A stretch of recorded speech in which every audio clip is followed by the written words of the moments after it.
Assalamualaikum warahmatullahi wabarakatuh.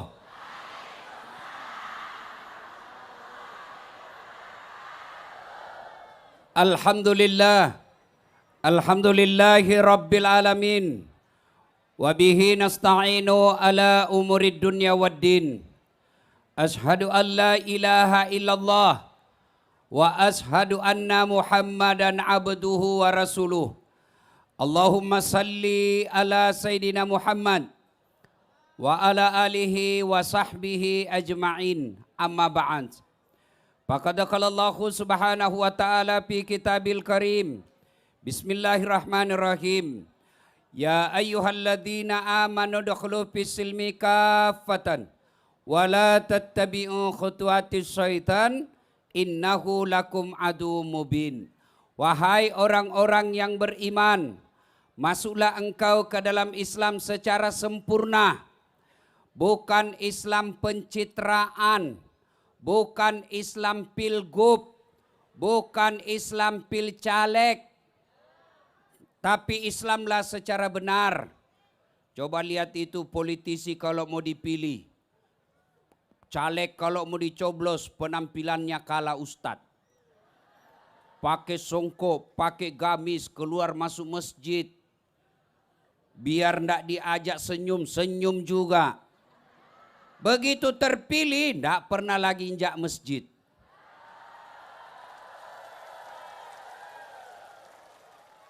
Ada begitu di sini? Ada.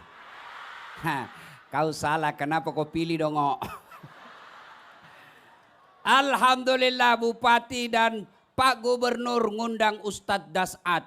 Bukan kaitan dengan pilkada, tapi kunjungan kerja. Masya Allah. Bersyukur ibu-ibu ada gubernur ngundang Ustadz. Ketemu rakyat. Biasanya gubernur kalau mau ketemu rakyat ngundang artis. Kalau artis kau undang apa kau dapat? Hah? Oh, dah kelihatan dada. Kelihatan paha. Bawa apa? Alamat palsu. Dia goyanglah dada. Nggak juga dikasih pegang, dikasih lihat-lihat saja. Tapi alhamdulillah Pak Gubernur ngundang Ustadz Das'ad. Sehingga Bapak Ibu, ibu-ibu ini yang depan saya bisa nampak langsung Ustadz Das'ad. Piye kabare? Api-api? Ji, alhamdulillah. Karena kalau majelis taklim yang mengundang Ustadz Das'ad, tak bisa. Kenapa? Mahal sewa tiket. Saldomu aja ndak cukup. Ini jilbabmu aja baju seragam belum lunas. Alhamdulillah ada gubernur mencintai rakyatnya, datangkan Ustadz Das'ad Latif. Alhamdulillah. Dan janganlah engkau ikuti langkah-langkah setan. Karena sesungguhnya setan itu musuh yang nyata bagi kalian. Ibu-ibu, musuh kalian bukan polisi. Hoi. Bu. Jangan musuhi polisi. Apa? Film Rambo? Oh, itu satu polisi yang jahat. Baru satu. Berapa polisi di Indonesia? 470.000. Hampir setengah juta. Baru satu yang jahat. Masih jauh lebih banyak polisi baik di Indonesia. Ibu tahu enggak kenapa kita bisa pengajian di tempat ini? Biar Pak Gubernur mau, Pak Bupati mau, tapi Pak Polisi tidak kasih izin, enggak bisa kita pengajian. Makanya jangan musuhi polisi. Pun kalau ada polisi yang di jalan kau melanggar, kau tidak lihat ini rambu-rambu. Saya lihat Pak. Kenapa kau langgar? Saya tidak lihat Bapak. Kenapa kau tidak lihat saya? Bapak sembunyi di tikungan. Itu polisi film India. Bukan polisi Indonesia. Oi Bu. Ini ibu muslimat. Kari Pak Imam tidak ketemu. Saya pergi ceramah. Macet mobil. Saya baca surah Yasin. Tidak gerak-gerak mobilku. Saya salawatan. Masih tidak gerak mobil saya. Begitu datang polisi lalu lintas. Pak Ustadz. Jalan. Makanya jangan musuhi polisi. Iya. Iya Bu. Polisi juga jangan musuhi ulama. Kenapa? Karena kalau Pak polisi mati siapa bungkus kok? Maka yang baik polisi lindungi ulama, ulama doakan polisi, bersinergi membangun Republik Indonesia. Dan janganlah engkau ikuti langkah-langkah setan, karena sesungguhnya setan itu musuh yang nyata bagi kalian. Dan ternyata di pengajian ini saya tengok masih banyak setan berkeliaran. Setannya bukan pocong, setannya bukan uka-uka, tapi apa setan yang ada di tengah-tengah kita bentuknya handphone. Orang sudah ceramah masih sibuk. Siaran langsung juga baru cuman itu ibu-ibu janda. Umurnya sudah hampir 70 siaran langsung juga. Ibu-ibu yang pegang handphone saya doakan suamimu kawin lagi. Ropopo. Ora popo. Kawin lagi suamimu. Simpan handphone, simpan. Simpan, nggak usah ada yang rekam. Tolong simpan ya. Bisa. Ustadz, kita mau dokumen Ustadz. Supaya nanti rumah bisa nengok sendiri. Bu, kalau ibu rekam sendiri pasti kabur. HP-nya sudah tua. Jaraknya 10 meter. Suaranya pasti tidak jelas. Gimana cara dokumentasinya Ustadz? Saya mau nonton minggu depan. Gampang. Gimana caranya? Nih ada kamera saya bawa. Ada kamera saya, nanti gambarnya bagus, suaranya jernih. Tapi kita mau nonton, gimana caranya kau sudah bawa kameramu Ustadz? Buka YouTube. Tulis pengajian Akbar Prengsewu. Keluarlah ceramah kita hari ini. Sudah nonton, jangan lupa like and share. Hei, Bu. Kalau artis kau follow apa kau dapat? Apa? Hai guys. Halo Besti. Kita lagi belanja Besti. Apa kau dapat? Tapi kalau ulama kau follow, ustadzmu kau follow, penceramahmu kau follow, kau angkat harkat dan derajatnya ulamamu. Dengar ceramahnya pahala. Laksanakan ilmu yang kita dapat di akunnya, pahala. Kita sebarkan lagi ceramahnya, pahala. Berlipat-lipat pahala yang kau dapat.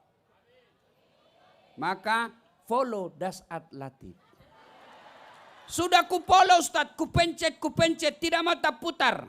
Hakul yakin, tidak ada kuotamu.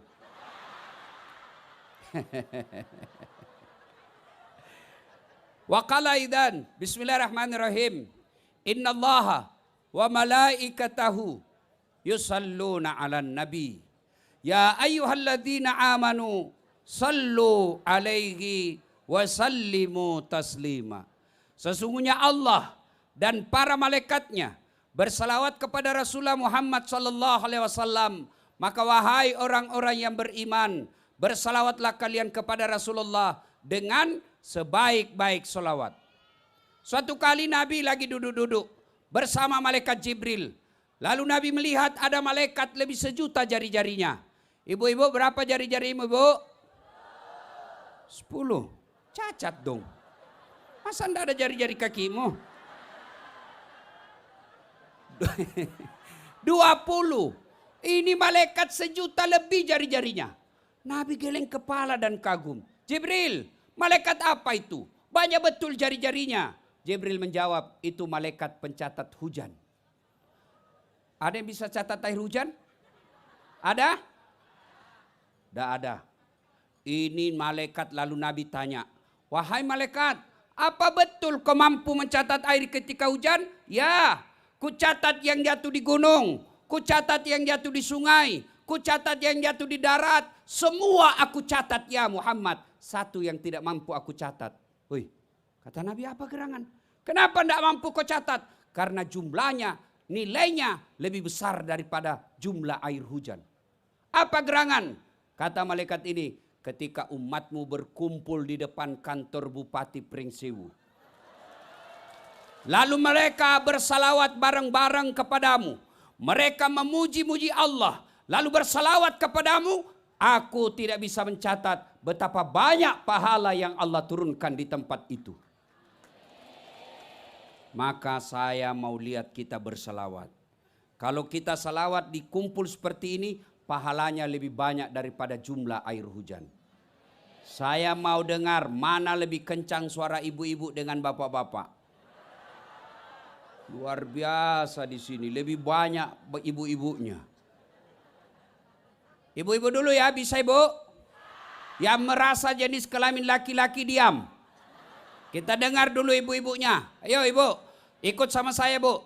Salatullah salamullah. Ayo getarkan. Toharas. Yang di belakang. Salatullah ala Yasin. Nilainya 8,8. Ibu-ibu diam, kita dengar bapak-bapak. Ayo pak, bapak-bapak nih, oi. Jangan kau mempermalukan jenis kelamin ya. Ayo kencang suaramu bos, ayo, yuk, yuk. Salat ala Toha Sal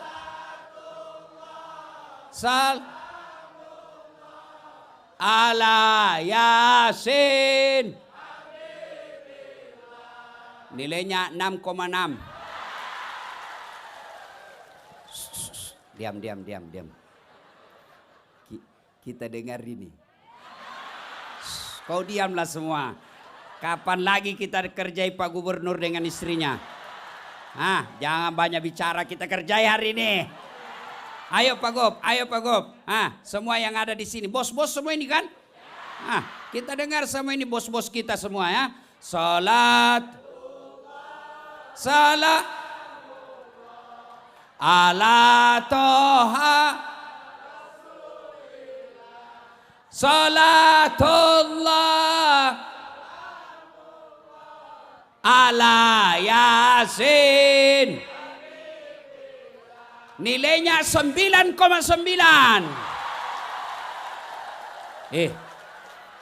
Pak Gubernur yang belikan saya tiket.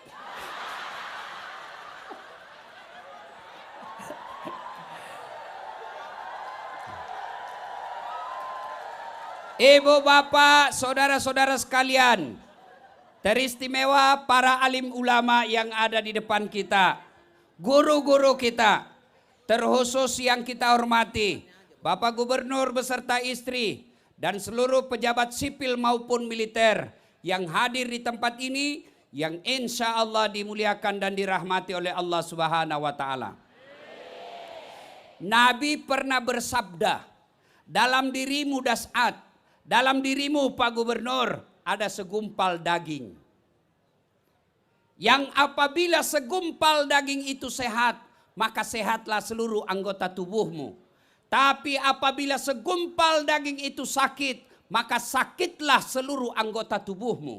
Sahabat bertanya waktu itu, ya Rasulullah, apa gerangan segumpal daging itu? Nabi menjawab, dialah qalbu, hati.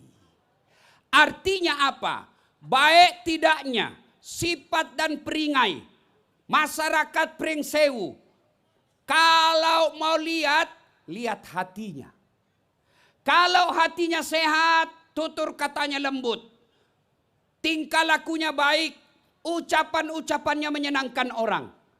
Sebaliknya, kalau hatinya sakit, tutur katanya menjengkelkan. Perlakuannya merugikan orang. Di kantor tidak ada kerjanya yang beres. Jadi masyarakat jadi sampah masyarakat. Kenapa? Karena hatinya sudah sakit. Saya nak tanya, ibu bapak yang hadir di ini sakit atau sehat hatinya? Oh, cepatnya mengaku. Nah, sebelum jawab kita harus tahu dulu apa saja jenis-jenis penyakit hati itu. Kalau sudah tahu jenis-jenisnya, 1, 2, 3, 4, banyak. Oh ini saya kena nih. Oh ini saya kena yang nomor 4. Oh ini kena saya semua ini. Baru kita tahu, oh hatiku sehat, oh hatiku sakit. Kalau sudah tahu sakit sehat, maka kalau sakit segera obati. Kalau sehat ucapkan hamdalah. Ini penyakit hati penting. Kenapa? Karena tidak ada orang masuk neraka karena penyakit COVID. Kenapa masuk neraka pada saat 2 kali COVID? Kenapa? Hati ini jauh lebih berbahaya ketika sakit daripada otak. Saya naik kendaraan dari kota Bandar Lampung, bawa mobil ke Prengsewu, yang nyetir tangan, yang gas rem kaki, yang melihat sepanjang jalan mata, yang berpikir sepanjang jalan otak. Tapi begitu ada tikungan, apa tertulis? Hati-hati. Tidak ada tertulis otak-otak. Iya kan? Padahal otak yang berpikir.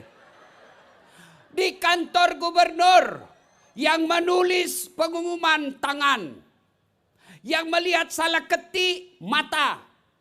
Yang berpikir bikin pengumuman otak. Tapi begitu diumumkan pengumuman itu, apa kata announcernya? Perhatian, perhatian. Tidak ada perotakan, perotakan.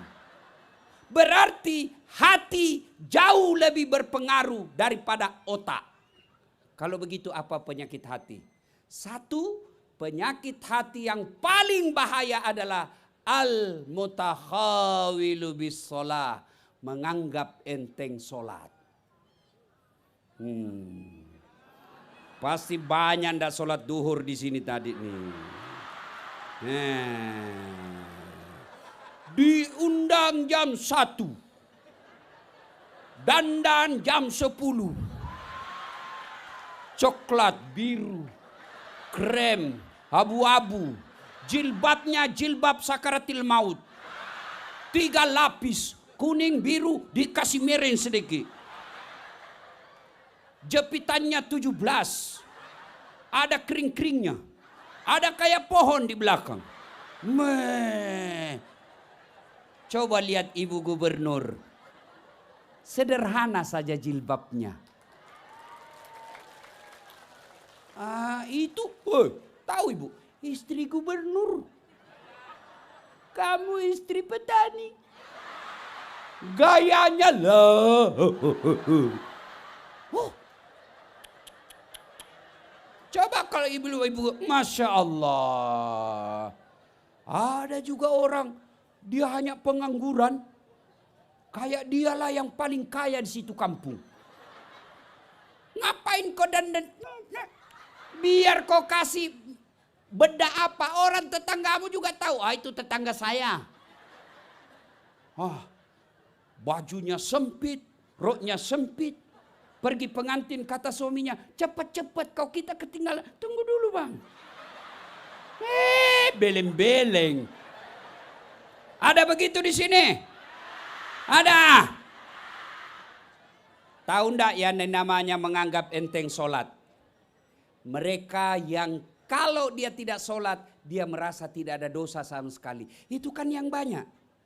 Kalau tidak puasa, lepas puasanya Ramadan 2, lepas Ramadan dia ganti karena takutnya lepas puasanya. Dia tidak berani ngambil sandalnya orang kalau di masjid. Tidak berani ngambil duit.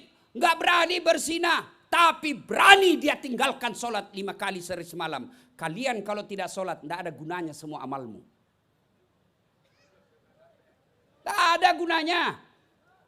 Ustadz, kenapa saya sakit-sakitan? Karena kau tidak beres sholatmu. Sudah ke dokter kiri kanan tidak sembuh-sembuh. Memangnya dokter sembuhkan kamu?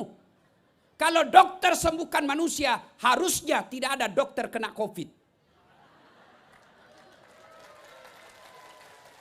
Mohon maaf kalau ada dokter di sini. Saya juga sampai sekarang belum pernah ketemu dokter yang hebat. Kenapa? Begitu saya ke dokter, saya juga kasih tahu penyakitku. Assalamualaikum dok. Waalaikumsalam. Kenapa Ustadz? Saya mencret-mencret ini dok. Kata dokter, kenapa bisa? Dalam hatiku, ya urusanmu karena kau dokter. Kenapa saya lagi kau tanya? Yang hebat baru dilihat. Kau pasti mencret. Itu yang jago. Dikasih.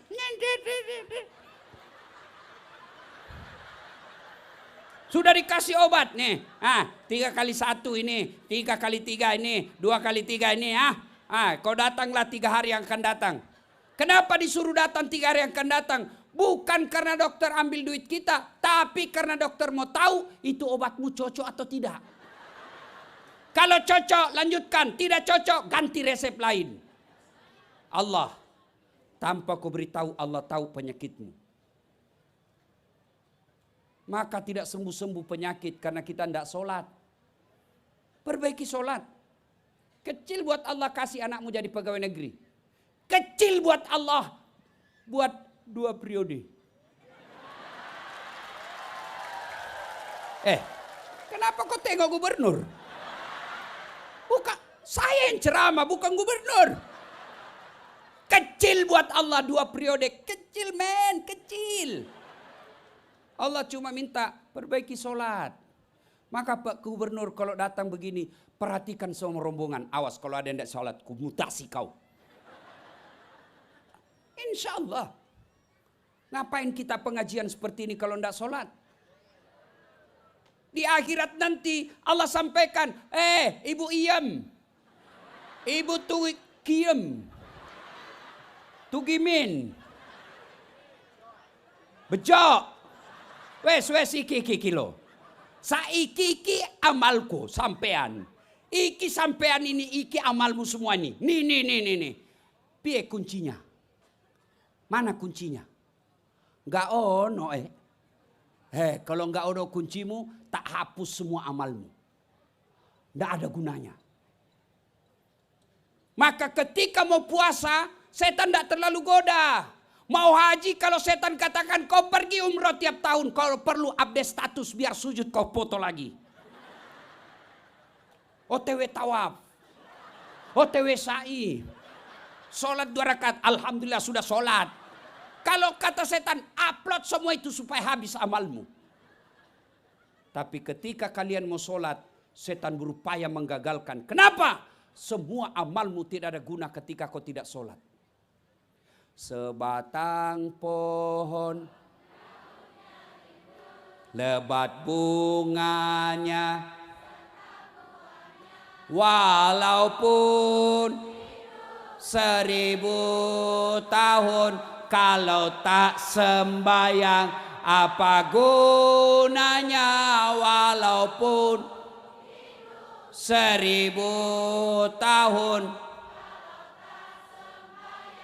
apa gunanya. Maka ibu kalau lihat suami setengah mati dari ladang, setengah mati dari kantor, setengah mati berdagang, pulang tidak sholat, singgung itu. Walaupun hidup 1000 tahun, kalau tak sembayang. Itu. Jangan malah pulang suamimu kau singgung lagu apa? Lalalalalalalai, panggil aku si Jablay. Abang jarang pulang, aku jarang dibelai. Salatullah Mullah ala toha rasulillah. Salatullah salam ala yasin. 1. Penyakit hati al-mutakhawilu bis sholah. Nganggap enteng sholat. Ya, Bu. Ada gubernur di sini. Nih gubernur, beliau kalau panggil ajudan, ajudan, itu ajudan biar lagi duduk. Siapa gubernur? Biar ada lagi kacang di sini, dia makan dengan kulit-kulitnya. Siapa gubernur? Perintah. Iya toh? Iya. Iya. Kira-kira ada ndak ajudan dipanggil? Ajudan! Tunggu dulu pak. Diinjak lehermu. Ajudan! Bapak ndak lihat saya sibuk. Padahal Pak Gubernur ini paling lama jadi gubernur 10 tahun. Paling lama. Kalau tidak 5 tahun saja. Kita doakan 10 tahun. Begitu takutnya manusia sama gubernurnya. Tidak berani mengatakan tunggu. Lalu kenapa ketika Allah yang mengajakmu? Hayya 'alas shalah. Tuqiyam. Wes. Solat. Apa jawaban kita? Tunggu. Lagi ada pembeli. Hayya 'alal falah.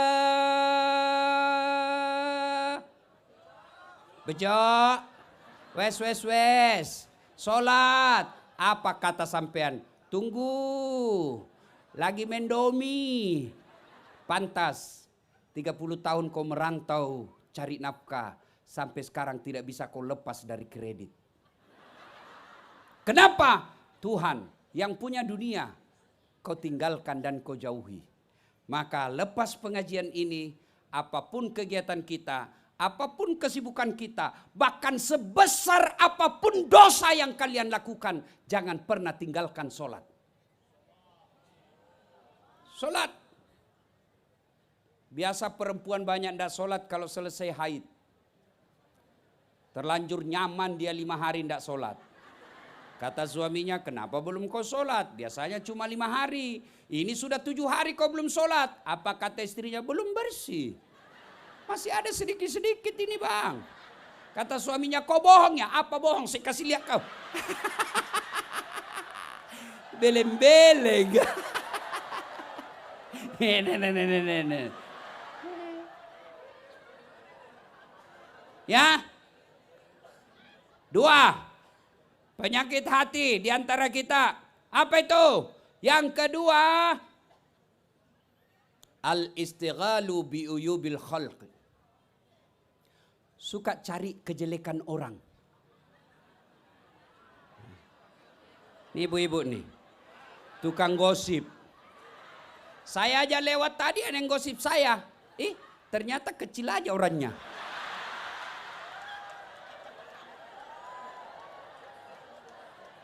Lewat lagi dibeli. Itu juga bajunya waktu di YouTube.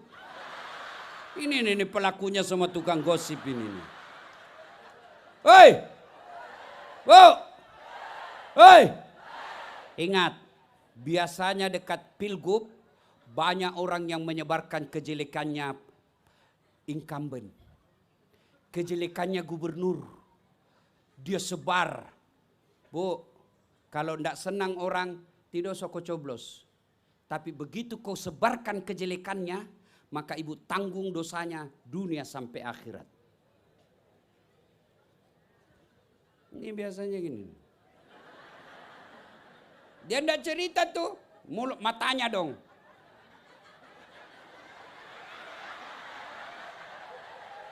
Apa sih apa? Kenapa jilbabnya tidak serasi? Kayak umbul-umbul. Ya wes yo. Iyo. Wih, lipstiknya palsu. Kok kamu tahu? Melengket di giginya.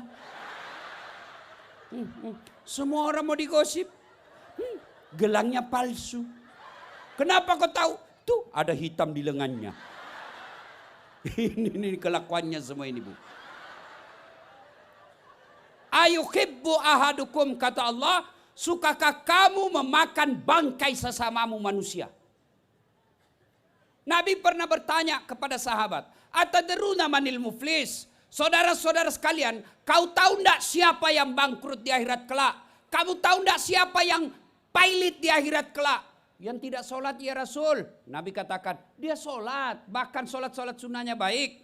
Yang tidak puasa Ramadan ya Rasul, dia puasa, bahkan Senin Kamisnya bagus.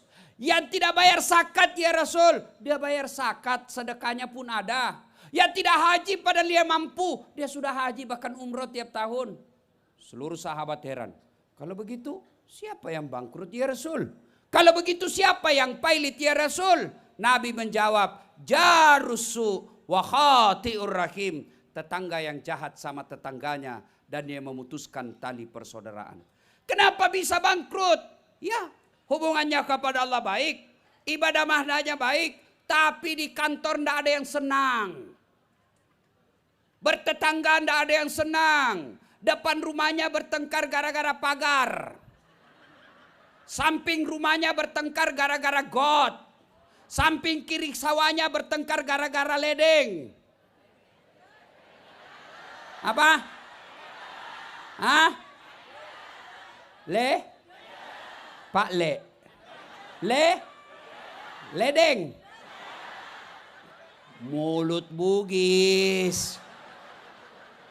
Masa kau paksa lidahku jadi lidah Jawa? Enje. Peroleh duit kerak-kerak mau balobar asa sih sekoe. Itu orang Jawa tinggal di tanah Bugis. Semua dia musuhi. Di akhirat kelak. Datanglah dia bawa pahala puasanya. Ya Allah, ini puasaku. Datang, tunggu dulu. Saya pernah sama-sama ikut pilkada. Dia fitnah saya. Katanya mobilku hasil korupsi. Gara-gara fitnahnya saya gagal. Saya minta keadilan. Allah berfirman, ya sudah, ambil sholatnya 30 tahun. Habis sudah tuh sholatnya 30 tahun. Ya Allah, ini puasaku. Datang lagi, tunggu dulu, saya pernah bertetangga di kantor Pringsewu. Katanya anakku yang lurus rambutnya bukan anaknya suamiku. Karena suamiku keritin rambutnya. Gara-gara fitnahnya saya dimutasi. Dari kepala dinas menjadi staf ahli. Ahli yang tidak ada stafnya. Saya minta keadilan. Allah berfirman, ya sudah, ambil puasanya 30 tahun. Habis itu sholatnya 30 tahun. Habis puasanya 30 tahun. Ya Allah, ini hajiku, 2 kali haji. Datang lagi teman kantornya, tunggu dulu. Saya juga pernah difitnah, dicerita kiri kanan. Akhirnya apa? Saya ditunda kenaikan pangkat saya 5 tahun. Saya minta keadilan. Allah berfirman, ya sudah, ambil hajinya itu 2 kali. Habis amalnya. Masih ada orang yang pernah disakiti. Ya Allah, saya juga pernah disakiti.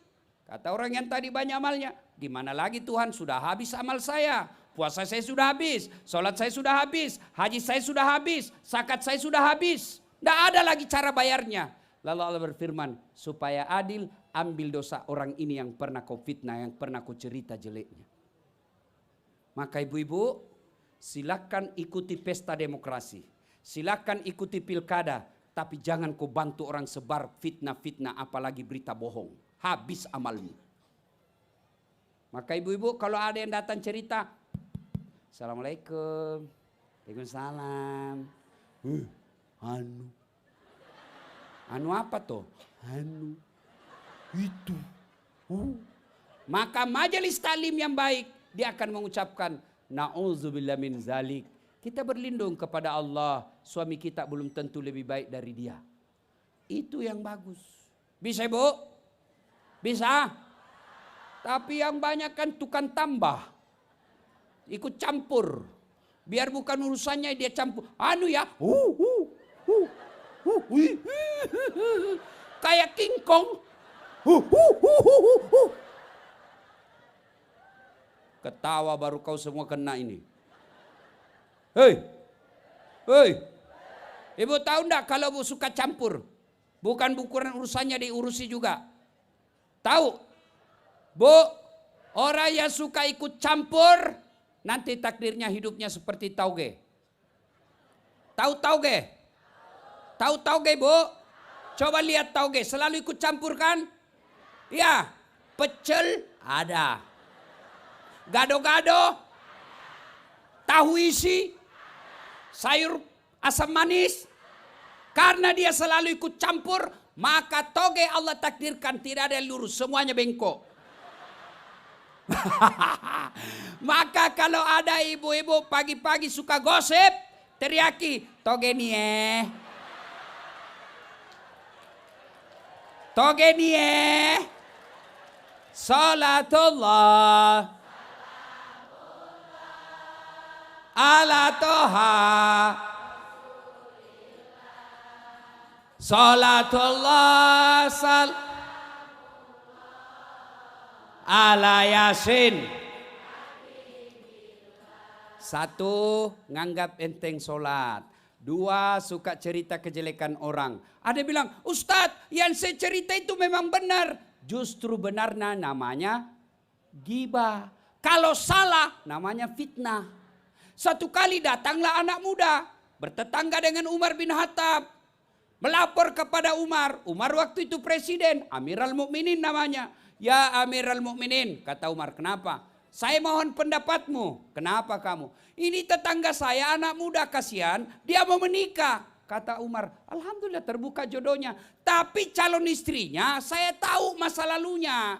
Ini calon perempuan, calon istrinya masa lalunya gelap. Kasihan ini laki-laki, dia tidak tahu siapa calon istrinya. Apakah saya harus beritahukan siapa masa lalunya ini perempuan calon istrinya? Umar marah merah mukanya. Kalau bahasa kita, ngapain kau mau urusin dia? Ada urusan apa kamu yang mau buka aibnya ini perempuan?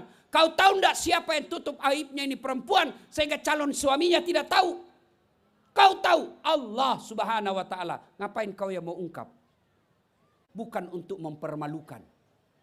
Maka ibu-ibu, kalau cinta kepada amalmu yang kau pelihara selama ini, berhentilah hari ini. Mulai saat ini cerita kejelekan orang karena itu menghancurkan amalmu. Ingat nanti itu dekat-dekat pilkada itu pilgub. Oh ini. Orang jadi gubernur kau habis amalmu. Dua.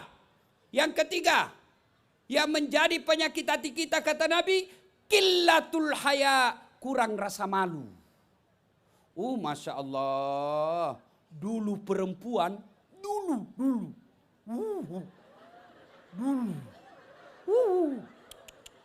Kalau lewat orang bilang, siapa anak gadis itu? Pemalu betul. Sekarang, malu-maluin. Perempuan sekarang yang di atas bajunya turun ke bawah. Yang di bawah naik ke atas. Sudah tipis, sempit pula. Kita yang setengah mati.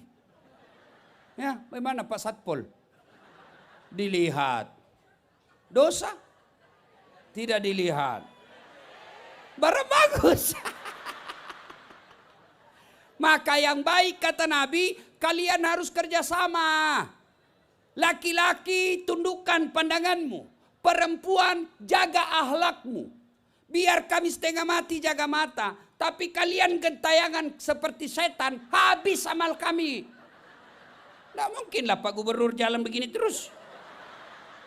Iya toh? Iya. Maka yang baik, tolong ibu-ibu jaga akhlak. Alhamdulillah semua saya lihat pakai jilbab. Tapi janganlah kau kurang malu ketika olahraga. Bajunya sempit, roknya sempit, pakai jilbab tapi sempit-sempit. Di depanlah laki-laki kantor lurah. Olahraga, ibu-ibu majelis taklim di depan, betul pakai jilbab tapi sempit-sempit. Di depannya ibu-ibu, bapak-bapak di belakang. Ibu-ibu di depan, 1, 2, bapak-bapak belakang, 3.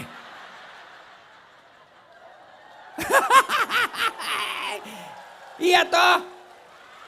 Maka kalau muslimah, orang Islam, wanita muslimah yang terhormat, dia tidak akan lakukan seperti itu karena dia malu. Malu dong. Malu dong. Malu dong. Sudah dikasih mobil dinas. Tapi ketemu masyarakat sombongnya minta ampun. Malu dong.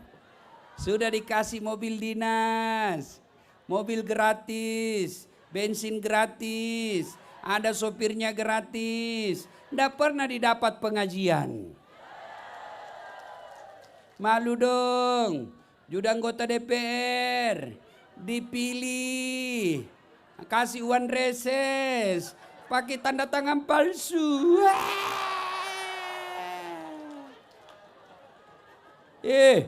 Malu dong. Malu dong. Majelis Taklim. Sudah 10 tahun Majelis Taklim. Tapi suka meres caleg. Wane piro.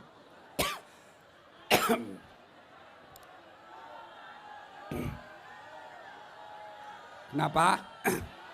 Terus. Memangnya saya mau jadi gubernur? Pak Arinal yang terus. Bukan Dasat. Terus. Maka penyakit hati yang ketiga, qillatul haya, kurang rasa malu. Malu dong jadi ustadz tapi mecah belah rakyat. Malu dong jadi penceramah tapi menghina orang. Ada enggak penceramah begitu? Ada. Seolah-olah dia panitia hari kiamat. Orang sudah tahu masyarakat Kabupaten Prengsiwo, dia senang maulid. Datang dia, maulid bid'ah. Tidak ada pada zaman Nabi. Betul, maulid tidak ada pada zaman Nabi. Kenapa? Ngapain dia maulid? Untuk apa? Mereka hidup sama Nabi. Mereka lihat Nabi. Ya untuk apa diceritakan? Maulid itu menceritakan sejarah hidup Nabi. Ya kita sudah 1400 tahun yang lalu. Pasti banyak yang tidak tahu sisi Nabi. Maka kita ceritakan itu maulid. Saya tanya ibu-ibu. Woi, Bu, berapa anaknya Nabi?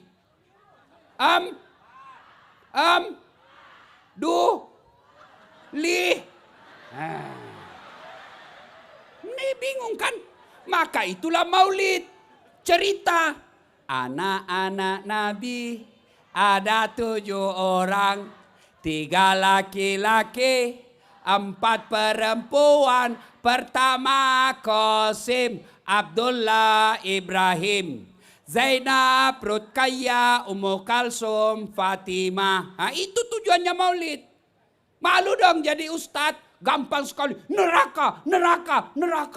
Oh, ada juga. Kata anak muda, ndak usah pergi masjid, dia bikin takut-takut. Ayo. Malu dong jadi umatnya Nabi. Tapi kita justru tidak menjadi rahmat bagi seluruh alam. Qillatul haya, kurang rasa malu, adalah penyakit hati yang ketiga. Yang keempat, penyakit hati yang keempat, ganiyun mutakabbir, orang kaya yang sombong. Kaya apa saja. Kaya jabatan, pejabat, namanya gubernur, mau sombong. Jangan sombong gara-gara gubernur. Kepala dinas, kau jadi kepala dinas karena gubernur senang kamu. Begitu gubernur tidak senang, kamu mutasi lagi. Tapi biar gubernur senang, kalau istri gubernur tidak senang, tidak jalan urusanmu. Maka alhamdulillah gubernur kita di Lampung ini orang yang rendah hati. Tidak sombong. Mana buktinya? Meskipun beliau orang Jawa, bukan orang Jawa tapi berusaha memberikan pengarahan pakai orang Jawa. Kenapa? Karena mereka mau tunjukkan saya cinta kepada kalian. I love you full. Tapi bukan cinta itu, ada istrinya. Ya kan? Apa yang disombongkan?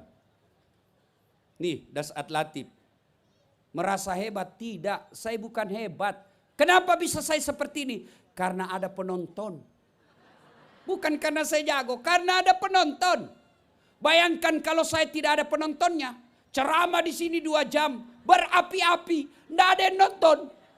Lewat Pak Gubernur, sudah lama sakit itu Ustaz. Apa lagi? Ada di sini Dandim. Ada Kapolres, mau sombong.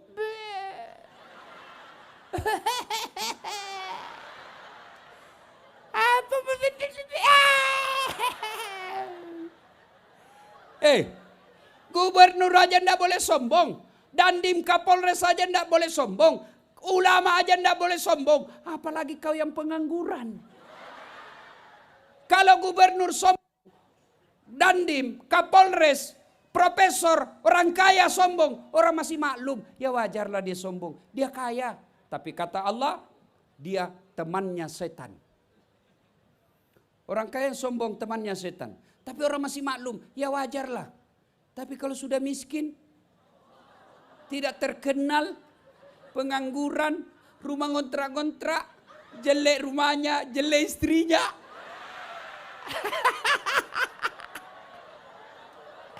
Mau sombong lagi. Kau bukan temannya setan, kau sudah jadi setan cilaka. Ayo. Hei. Hentikan rasa sombong. Rakyat di sini insya Allah susah sombongnya. Ini yang punya peluang rasa sombong. Di sini nih.